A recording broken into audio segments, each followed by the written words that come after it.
오늘은 위기를 헤쳐나가는 기도, 위기를 헤쳐나가는 기도 이란 제목으로 말씀을 상고합니다. 오늘의 이 시편도 다윗이 썼습니다. 그는 자기는 전혀 잘못함이 없었는데 주변의 상황이 점점 꼬이더니 아주 나라가 큰 위기에 빠지고 자칫 잘못하면 이제 다윗이 멸망할 그런 상황까지 몰렸습니다. 이 내용이 이 시편 안에서는 구체적으로 단 하나도 말을 안 했기 때문에 우리 성경학자들은 이것이 어떤 사건이었던가를 추정하게 되는데, 다윗이 이제 사울에게 10년 이상 피난 다니며 고통받다가 하나님이 사울을 죽이셨습니다. 그러고 나니까 이제 사람들의 여론이 다윗이 그 왕의 자리에 앉아야 된다 이렇게 보는데, 여전히 사울 왕의 자식들이 있었기 때문에 이스보셋이라고 하는 사람이 사울의 왕위를 잇습니다. 그러다 보니까 다윗은 전체의 왕이 될 수가 없어서 하나님께서 유다 지파의 추대로 헤브론에서 왕이 됩니다. 그러기를 이제 7년 반 정도 가게 되는데, 한 나라에 더구나 하나님 믿는 백성들이 둘로 갈라져서 한쪽은 사울의 왕 이스보셋, 왕의 아들 이스보셋이 지파를 다스리고, 또 한쪽은 또 유다 지파만 다윗이 다스리다 보니까 이것이 하나님 원하는 뜻이 아니지 않습니까? 그런데 하나님께서 백성들 모두의 마음을 서서히 다윗에게로 옮기셨어요. 그래서 이스보셋은 결국은 암살당해서 죽게 됩니다. 그리고 거기에서 아주 수장 노릇을 하던 아브넬이라고 하는 군대 장관이 마음이 바뀌어서 다윗을 지지해요. 그러니까 자연히 통일이 되게 돼 있습니다. 그런데 이 다윗의 본래 충직한 2인자가 있어요. 요압이라는 장군이. 이 사람이 가만히 보니까 자기 동생도 저 아브넬에게 죽은 자가 있는데, 더구나 이제 다윗에게로 합세를 하면은 자기가 독단적인 2인자인데 또 훌륭한 왕이 저 장군이 오면 이게 암투가 벌어지게 생겼잖아요. 그래서 요압이 다윗 몰래 부하들 데리고 가가지고 회담하는 척하고 암살해서 죽여버려요. 근데 이러한 내막을 국민들이 알겠냐고요. 그래서 이 모든 책임이 누구에게? 다윗에게로 오게 된 거예요. 다윗은 하나도 잘못한 게 없는데 이 밑에 사람들이 자기들끼리 권력투쟁하려고 하다가 그 백성들의 오해를 받게 되고 그냥 다윗이 진태양난에 빠진 거예요. 그래서 오늘 본문에서 다윗은 그 문제 놓고 하나님, 제가 이렇게 되면 죽습니다. 하나님 좀 도와주십시오 하고 기도하는 내용입니다. 이 위기를 바로 이 기도로 헤쳐나갔기 때문에 편안하게 백성들이 다시 오해를 풀고 전 12지파가 다 합세해서 다윗을 왕으로 세웠더니 이스라엘 역사에서 가장 위대한 왕이 된 줄로 믿습니다. 우리들의 삶에도 이렇게 꼬이는 게 있어요. 뭐 우리가 실수한 거 없는데 뭔가 환경이 자꾸 이상해지더니 남들에 의해서 오해를 받더니 뭔가 일이 점점 커져가지고 크게 확대될 때가 있다, 그 말이에요. 우리가 해결할 수 없을 때 사람들의 마음을 변화시키시고 위기를 오히려 기회로 만들어주시는 하나님 앞에 기도로 승리하시기를 바랍니다. 자, 오늘 본문에 세 가지의 기도를 하고 있는데 하나하나 다 원리가 있어요. 첫째, 1절부터 8절에 보면 지금까지의 삶이 떳떳했느냐 하는 과거를 돌아보는 기도를 먼저 하고 있어요. 다윗의 기도는 굉장히 치밀하고 논리가 정연합니다. 그냥 대충 막 마음이 급해서 하나님 하고 부르짖다가 조금 뭐가 되는 것 같으면 그냥 기도 뚝 끊고 그때부터 지멋대로 사는 우리하고는 좀 달라요. 다윗은 기도를 해도 철저하게 하나님 앞에서 꼭 해야 할 기도를 하고 있는데 우선 과거가 정리돼야 된다 그 말이에요. 왜? 어떤 일이든지 갑자기 생기는 거 없습니다. 서서히 이 문제가 꼬이기 시작하는 거예요. 그 어디서부터 문제가 됐을까라고 자기 자신을 반성하려고 기도하는 거예요. 그런데 기도해 보니까 이런 결론이 나왔어요. 1절 같이 한번 읽어보겠습니다.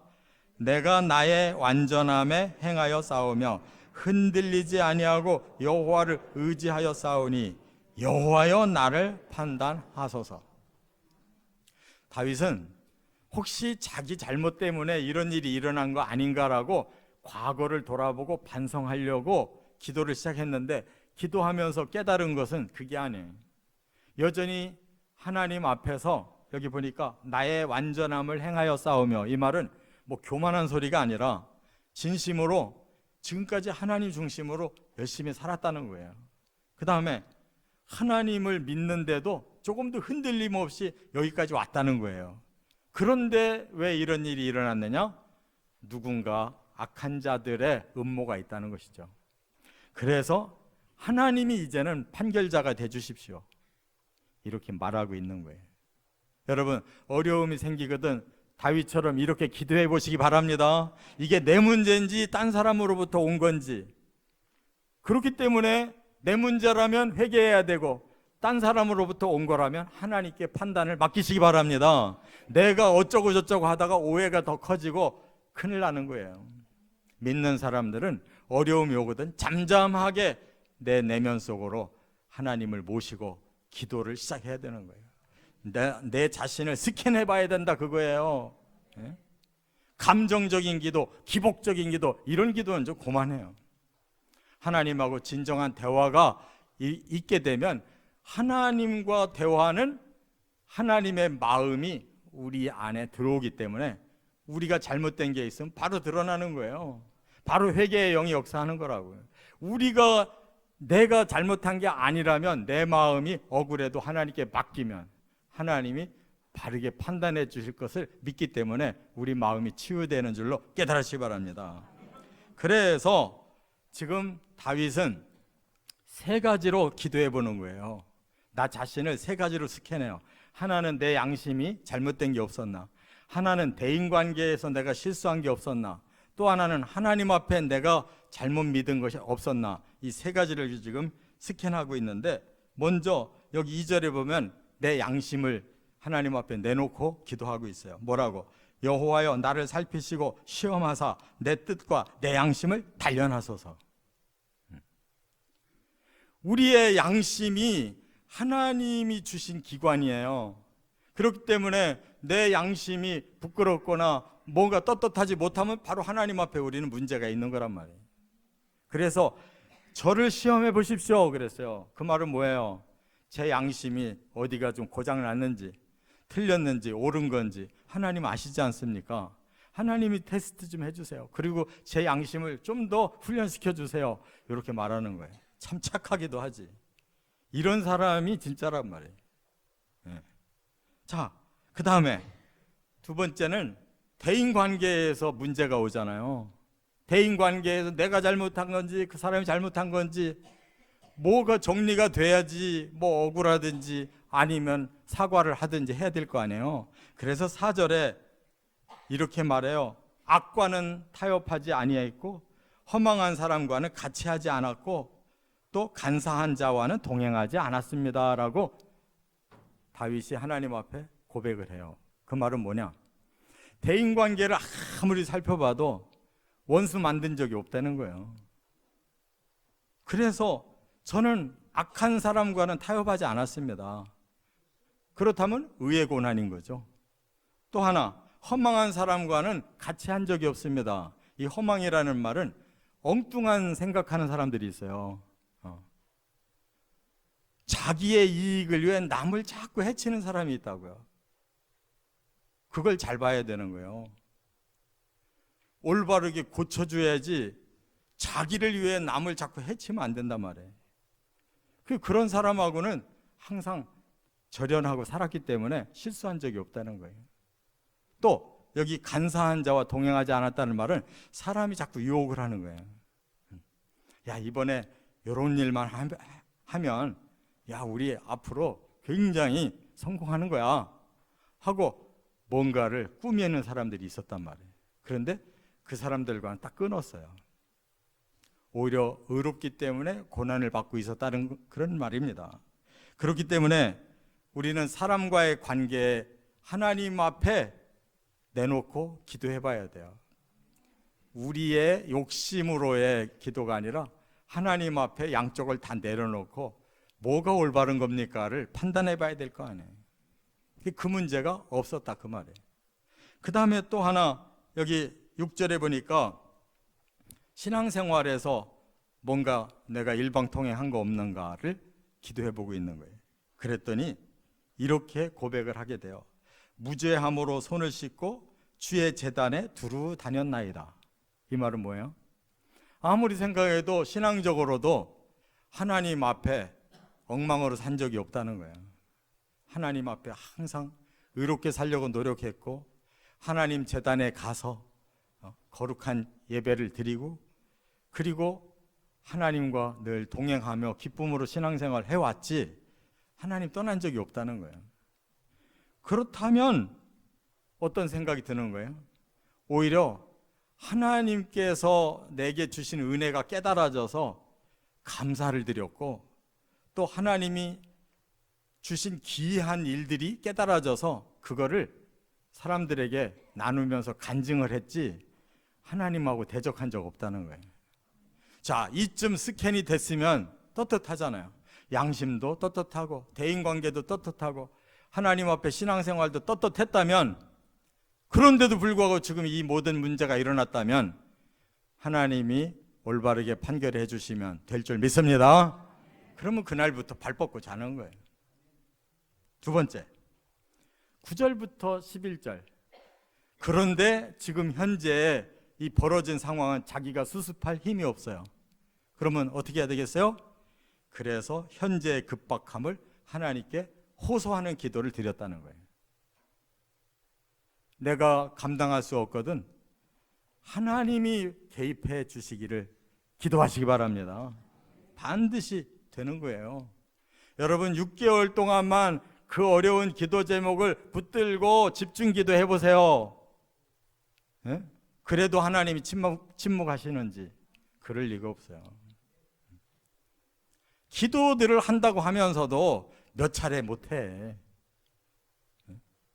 뭐 굉장히 어려운 일 생겨가지고 가만히 보면 새벽에 나와서 찌릿찌릿 울어가면서 기도하는 거 보면 문제가 분명히 있는데 6개월 그렇게 해보는 사람을 제가 못 봐요.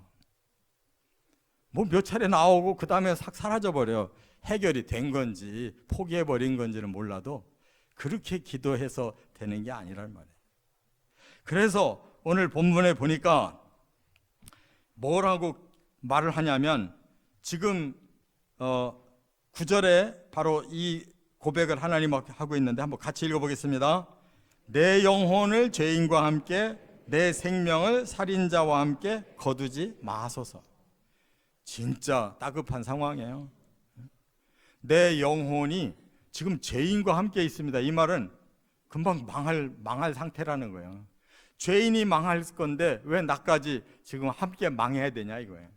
또 하나, 내 생명을 살인자와 함께 거두지 마소서. 이 말은 살인자가 생명을 죽이는 자인데 그만 죽어야 되는데 왜 내 생명까지 함께 죽이냐 이거예요. 이렇게 다급한 상황입니다. 그 얘기예요. 그렇다면 우리는 내가 죄인과 함께 망하고 살인자에 의해서 내 생명까지 끊어지는 이 긴급한 상황에 나를 위해 힘써줄 분은 누구냐 이거예요. 하나님 한 분밖에 없는 거예요. 여러분, 임종의 시간에 아무리 가족들이 달라들어서 슬퍼하고 위로해주고 막 뭐 엉뚱한 비타민제 막 집어넣고 하는 거 그거 소용없어요. 여러분의 영혼 혼자 하나님 앞에서 싸워가면서 천국으로 가든 지옥으로 가는 겁니다. 깨달으시 바랍니다. 사람을 절대 의지하지 마세요. 죽음의 순간은 내 영혼과 하나님밖에 없는 거예요. 그 하나님께 맡겨야지 누구한테 맡기냐. 지금 다윗이 죽어가게 생겼어요. 맡길 분은 하나님밖에 없어요. 내 생명 맡아주십시오. 내가 저 죄인과 가는 길이 안 됩니다. 그걸 막아주십시오라고 기도하고 있단 말이에요. 이런 철저한 하나님과의 영적 투쟁이 있지 않고는 신앙생활 제대로 안 되는 거예요. 죽기 살기로 하나님께 매달려 본 사람만 하나님 체험하고 그걸 아는 사람만 계속 그 길로 갈 수 있는 거예요. 그러니까 가짜들이 너무 많아. 믿는 척만 하는 거지 아직 하나님 못 만난 사람도 많아요. 자, 그래서 10절에 지금 그들이 어떤 짓을 하고 있는지를 이렇게 밝혀요. 악한 자들이 손에 사악함이 있고 그들의 오른손에는 뇌물이 가득합니다. 이렇게 말을 해요. 이게 바로 상황이 이렇게 벌어졌다는 거예요. 지금 악한 사람들이 다윗을 잡아 죽이려고 지금 그 손에 사악함의 무기를 들고 달라들고 있고, 그들이 이렇게 하려고 그동안 오른손에는 뇌물을 들고 돌아다니면서 사람들을 다 설득해 놨다는 거예요. 그러니 그거를 몰랐던 다윗은 당황할 수밖에 없잖아요. 그래서 더 11절에 간절히 이렇게 기도합니다. 나는 나의 완전함에 행하오리니 나를 속량하시고 내게 은혜를 베푸소서 그랬어요. 이 무슨 뜻이냐? 굉장히 깊은 뜻입니다. 하나님, 제가 지금까지 하나님 앞에 죄를 범한 일이 없고 그래도 완전하려고 애를 쓰고 살았는데 혹시라도 하나님 앞에 내 죄가 있다면 하나님 속량해 주세요. 이 말은 내 죄를 덮어주세요, 그 말이에요. 얼마나 겸손하고 진솔한 기도냐 이 말이에요. 하나님 앞에 떳떳하다고 해서 하나님 이럴 수가 있습니까? 소리 지르는 거 절대 그러면 안 돼요. 아니, 간혹 보면 기도하는 분들 중에 막 하나님 앞에 막 삿대질하고 덤비듯이 기도하는 분들이 있는데 그건 교만한 거야. 아니, 내 죄가 하나도 없다는 말이에요. 아무리 의로운 삶을 살아도 숨은 죄 다 있고 본의 아니게 저지른 죄들이 다 있는데 뭐가 떳떳하다고 소리까지 지르냐고. 차라리 이렇게 겸손하게, 저는 정말 바르게 살으려고 했지만 혹시 하나님 눈에 제 허물이 보인다면 하나님 제 죄를 감춰주세요. 그게 속량이란 말이에요. 믿습니까? 이게 진실한 기도예요. 그것이 하나님 마음을 움직이는 진짜 기도란 말이에요. 그럴 때 하나님께서 그래, 내가 너의 마음 다 알고 이제 내가 너에게 응답을 줄게 하는 기도의 소리만 들려도 그 사람은 응답받은 거예요. 여러분, 이렇게 내면까지 다 내려놓고 하나님께서 저를 속량해 주시고 은혜로 저를 베풀어 주십시오 하는 기도를 하고 최대한 엎드려 있으면 하나님 응답은 반드시 온다는 거 믿으시기 바랍니다. 끝으로 세 번째, 이렇게 다윗은 확신을 얻었어요. 저는 계속 무죄하게 살겠습니다. 그러나 혹시 부족한 게 있다면 하나님이 이제 덮어주시고 은혜를 주셔서 저는 반드시 이 문제를 해결받고 승리하겠습니다. 이렇게 확신이 생겼어요. 그러면 이제 보통 사람들은 다 나갈 거예요. 아니, 나 자신감이 생겼으니까 한번 이제 뭐 해봐야 되겠다. 그런데 다윗은 세 번째 기도로 넘어가요. 그게 우리랑 다른 거예요. 사람들은 좀 뭐가 응답 받았다, 좀 뭐가 풀리기 시작한다 그러면 바로 당장 쫓아나가. 자기 힘으로 또 뭘 해보겠다고. 근데 다윗은 그렇게 기도 안 한다는 거예요. 세 번째 기도를 하고 있어요. 그게 뭐냐? 12절에 앞으로 헌신의 삶을 하나님 앞에 드리겠습니다 하고 다짐하고 기도를 끝을 내요. 여러분, 하나님께서 우리를 왜 사랑하시고 우리 문제를 왜 풀어주시냐면 우리로 하여금 하나님을 위해서 살으라고 기회 주시고 풀어주시는 줄 믿으시 바랍니다. 나 잘 되라고만 하는 게 아니에요. 하나님의 목적대로 살으라고 우리를 사랑하시고 응답하시고 풀어주시는 것을 깨달았고 그 다음에 사명을 알아야 될 거 아니에요. 응답받고 나 복 받았습니다가 아니라 응답받고 나는 이제 하나님 뜻대로 살렵니다. 여기까지 나가야 하나님의 기도 응답이 참된 응답이다 그 말이에요.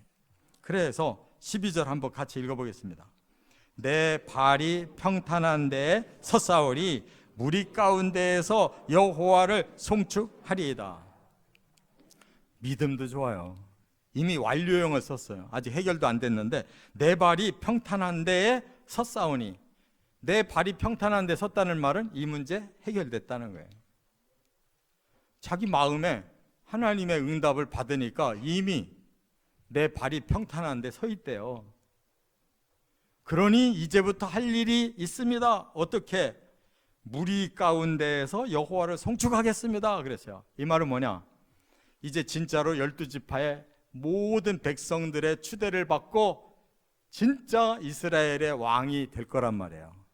그러면 이제 그 무리들, 그 백성들과 함께 하나님 앞에 송축하는, 하나님께 영광 돌리는 삶을 앞으로 이 나라를 그렇게 만들어 가겠습니다 그 말 아니에요?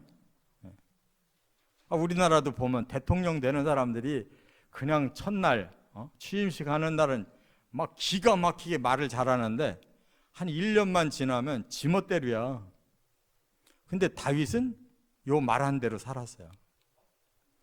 다윗같이 위대한 삶을 산 사람이 없어요. 그렇기 때문에 다윗이 이렇게 고백한 대로 그 뒤에 보니까 위대한 삶을 살았다는 것을 우리가 증명할 수 있잖아요. 믿으시 바랍니다. 기도는 여기까지 하고 실천해야 되는 거예요. 왜 많은 백성을 주시고 왜 그 나라를 하나님이 강하게 세워주시겠어요? 다윗이 뭐 아무리 이뻐도 다윗이 목적이 아니에요.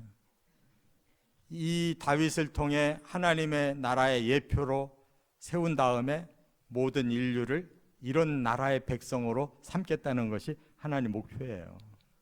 거기에 우리는 부속품으로 쓰일 뿐이에요. 그러면 그 부속품이 사명을 잘 감당하도록 하나님이 뒤에서 받쳐주셔야 되지 않냐 이거예요. 그래서 우리가 위기를 극복하는 거고 복으로 바뀌는 거고 하나님 일을 하는 기회로 만들어가는 것인 줄 믿으시고 다윗 같은 기도로 승리하시기를 주의 이름으로 축원합니다.